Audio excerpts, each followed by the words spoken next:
What's going on, everyone? My name is Cynic and welcome to a brand new Epic vs Epic. This is essentially a series where I take two epic weapon variants and compare their performance through the duration of a zombies or a multiplayer game. And I do want to say beforehand that these comparisons aren't super in depth, nor do I really cover hidden tips and tricks, like for instance how they are with the arcane cores from Spaceland, or these attachments grant these abilities, so on and so forth. I will mention stuff like that if they do catch my attention or if they're noticeably significant, but besides that, these two epics are running the same exact attachments, and I tried to keep the playstyle the same both times so that the comparison is a little more accurate. Anyways, with that out of the way, let's get into the two epics we're going to be comparing today. The first one, we have the Mauler Sentinel. The Sentinel comes with a slicer trait which completely alters the way the Sentinel fires, going from a normal horizontal stream of bullets to bullets that now fire vertically in a column of 5 shots, with each individual bullet doing less damage. The Sentinel also comes with the haste trait, which allows you to move 3% faster with this weapon, but this is more noticeable in multiplayer than in zombies, especially with a perk like Racing Stripes. Haste is very insignificant. Next up, we have the Mauler Mammoth. The Mammoth's heavy hitter trait doubles the basic Mauler's damage at the cost of drastically lowering its normally high fire rate, adding more recoil and making your movement much more slower with this weapon. These drawbacks are much more heavily felt in multiplayer than in zombies,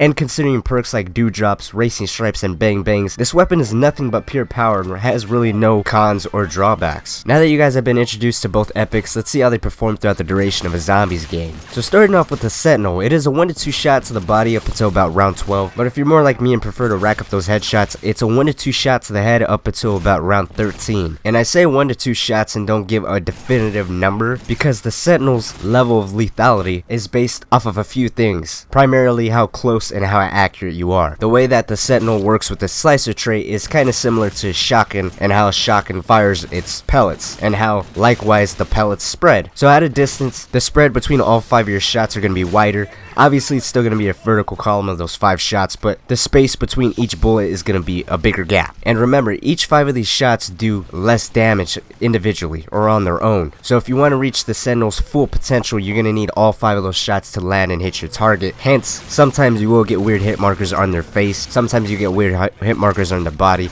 especially at a distance, and that just seems to be something inherent with the Sentinel and how it fires and how its shots register. Unlike the Sentinel, the Mammoth is much more solid and all round. It doesn't require you to be as accurate or as close to zombies, but as far as the rounds go, it's a little more accurate and it's exactly the same. So it's a 1-hit headshot up until round 13, and I'm pretty sure it's a solid 1 to 2 body shot until round 13 as well. 2 shots the most to the body. I can't say definitively because I don't actually go for body shots, but 1-hit headshot to the head all the way up until round 13. At round 13, if you guys decide to pick up Bang Bangs, the Mammoth becomes a 1-hit headshot up until round 18. Again, the Sentinel is roughly the same, closer to 17 versus 18 rounds, but again, the closer you are with it, the more lethal it is, and in turn, the less shots you will need to let off in order to kill those zombies. I also noticed that while playing with the Sentinel that the 5 rounds it shoots are weak enough to not kill zombies, but knock off their limbs and create crawlers, which I guess isn't necessarily a bad thing, but it definitely can be annoying from creating so many damn crawlers, and if you're not paying attention, you can very easily down yourself. I also noticed that during this period of time, the main differences between these two weapons really started to become apparent. So let's go ahead and talk a little bit about the Mammoth first. The Mammoth is much more static, so no matter what your distance is, no matter where your shots land,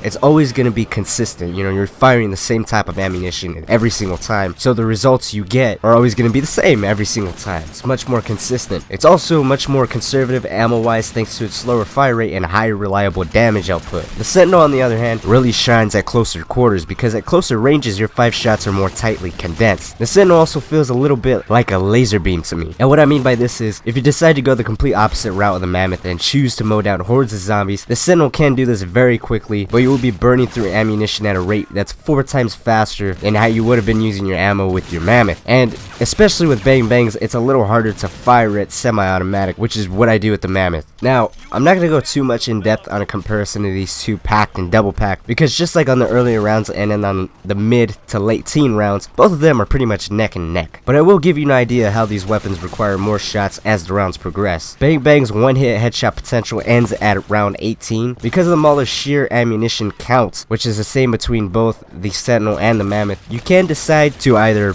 burn through your ammunition or pack here. If you end up deciding to pack a punch here at round 18, it's a 1-hit headshot up until round 24. If you double pack at round 24, it's then a 1-hit headshot until I believe round 35. Round 35 is when I believe it starts to take 2 shots to the head, but either way it does surpass round 30 as a one-hit headshot, and that goes for both. But again, there's still the issue with the Sentinel at having all 5 shots register and being close quarters and so on and so forth, being aware of your ammo count and being aware of crawlers. But honestly guys, if anything, I feel like the Sentinel is a little bit of a nerfed Mammoth. It can mimic those instantaneous kills at close range, but it does lack the precision and power at medium to long range. I also want to say that Racing Stripes, though amazing for both weapons, really helps create a run and gun type of playstyle with the Sentinel that's unchallenged by any other LMG. Maybe even shotguns. The only other weapon I found to be fun hip firing while running and making quick work of the zombies was the Butcher in its akimbo shotgun mode. And as far as the Mammoth's increased recoil, if it really bothers you, Dewdrops is just a godsend. This weapon does not move at all, even while hip firing. The crosshairs are just glued in place. I don't know for sure if it actually does help as far as hip firing goes or not, but if it doesn't help, it's a nice placebo effect. And of course, Dewdrops is exclusive in the Shell and Shuffle Zombies map. Anyways, when it comes to zombies and these 2 epics, it's really just splitting hairs. I mean, there really is no drawbacks on these weapons as far as zombies goes, except for the Sentinel inadvertently creating crawlers and it burning through ammo faster, while the Mammoth, if it was to have a drawback worth mentioning, could just be its movement speed and recoil. But just like the Sentinel's crawler creations and faster ammo consumption can be dealt with just being attentive and aware, the Mammoth's issues can be fixed with the right perks. In my personal opinion, I would rate the Mammoth a 10 out of 10 and the Sentinel a 9.5 out of 10. I mean, it's really just personal preference with these 2. You can't go wrong with either one. I honestly still would side with the Mammoth over the Sentinel. I know a lot of people would prefer the Sentinel over the Mammoth, and everybody has their own reasons, their own play styles, and they all want something specific out of either one of these epics, and that's understandable. But anyways, that's gonna wrap it up for today's epic versus epic. Let me know what you guys think down in the comment section below, as well as which of these 2 epics do you guys side with for zombies and why. If you guys have any questions, tips, tricks, or anything else about these 2 epics, please write them down in the comment section, as well as just so you guys know, I have tried the VMC trick with the Sentinel and I didn't notice a difference at all,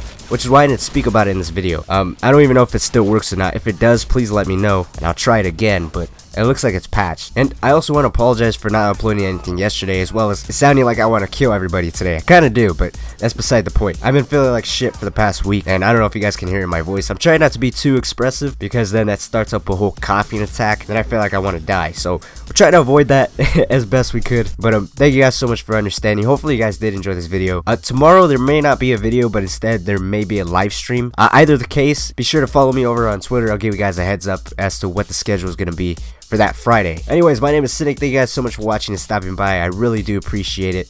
I'll see you guys all next time.